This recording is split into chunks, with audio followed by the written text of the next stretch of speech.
মন প্রাণ কলিজা ঠান্ডা করা প্রচণ্ড গরমে এমন একটি জুস যদি থাকে তাহলে কিন্তু মন্দ হয় না। মেহমানদারিতেও কিন্তু এরকম একটি জুস আপনারা তৈরি করতে পারেন, আর খাওয়ার পর মনে হবে যেন পুরো শরীরই ঠান্ডা হয়ে গেছে, আর অনেকটা বেশি ইয়ামি। আমার তো ভীষণ পছন্দের, আমার হাজব্যান্ডও অনেক বেশি পছন্দ করেছে এই খেজুরের মিল্কশেক। আর খেজুরের মিল্কশেকটা অনেকটা প্রোটিনও আছে, যেহেতু এখানে আমি বাদাম অ্যাড করছি। খেজুরের বীজটা ফেলে দিয়েছি, আর ফেলে দেওয়ার পর খেজুরগুলো খুব ভালো করে ধুয়ে নিয়েছি। যেহেতু খেজুরের মধ্যে কিছুটা বালু থাকে তাই ভালো করে ধুয়ে নেওয়া হয়েছে। তারপরে এখানে দিয়েছি স্বাদটা আর একটু বাড়িয়ে দেওয়ার জন্য চকলেট।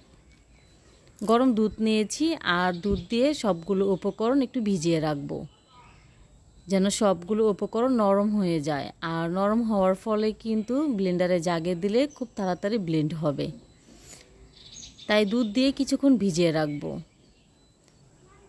আর একটু স্বাদটাকে বাড়িয়ে দেওয়ার জন্য এখানে নিয়েছি 2 পিস কলা।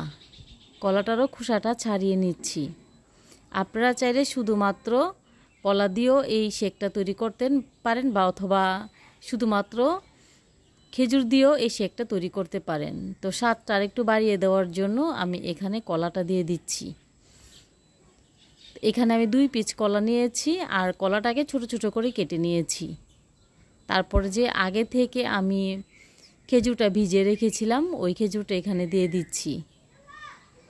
তারপর এখানে অ্যাড করছি দুধ। আপনি কতটুকু ঘনত্ব রাখবেন ততটুকু ঘনত্ব অনুযায়ী এখানে দুধ অ্যাড করবেন। তারপর দিয়েছি এখানে পাউডার দুধ। যেহেতু এখানে খেজুর তারপরে কলা মিষ্টি, তাই এখানে আলগা চিনি দেওয়ার কোনো প্রয়োজন নেই। তবে আপনাদের কাছে যদি মনে হয় যে এই মিষ্টিটা আপনাদের কাছে সম্পূর্ণ হয়নি, তাহলে আপনারা এখানে চিনি বা মধু অ্যাড করতে পারেন। আর সবগুলো উপকরণ ভালো করে ব্লেন্ড করে নিয়েছি। নেওয়ার পর এখানে আরও কিছু আইস দিয়ে আবারও ব্লেন্ড করে নিচ্ছি। রেসিপি ভালো লাগলে শেয়ার করার অনুরোধ রইল। আর আপনি যদি আমার ইউটিউব থেকে দেখে থাকেন তাহলে প্লিজ সাবস্ক্রাইব করার অনুরোধ রইল। আর আপনি যদি আমার ফেসবুক বা এই টিকটক আইডি থেকে দেখে থাকেন তাহলে ফলো করার অনুরোধ রইল। আর প্রচণ্ড গরমে এরকম শেক তৈরি করে আপনারা খেতে পারেন। অতিথি আপ্যায়নে কিন্তু এরকম একটি শেক তৈরি করে দিতে পারেন, যা খাওয়ার পর সবাই প্রশংসা করবে। আমার কাছে অনেক ভালো লেগেছিল, আশা করছি আপনারও ভালো লাগবে। খেতে ভীষণ মজার ছিল, আর যে কেউ পছন্দ করবে এরকম খেজুরের মিল্কশেক। আর এই মিল্কশেকটা তৈরি করা কিন্তু খুবই সহজ, আর দেখতেও অনেকটা লোভনীয় ছিল।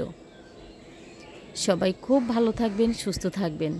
এতক্ষণ সাথে থাকার জন্য সবাইকে অনেক অনেক ধন্যবাদ জানাচ্ছি।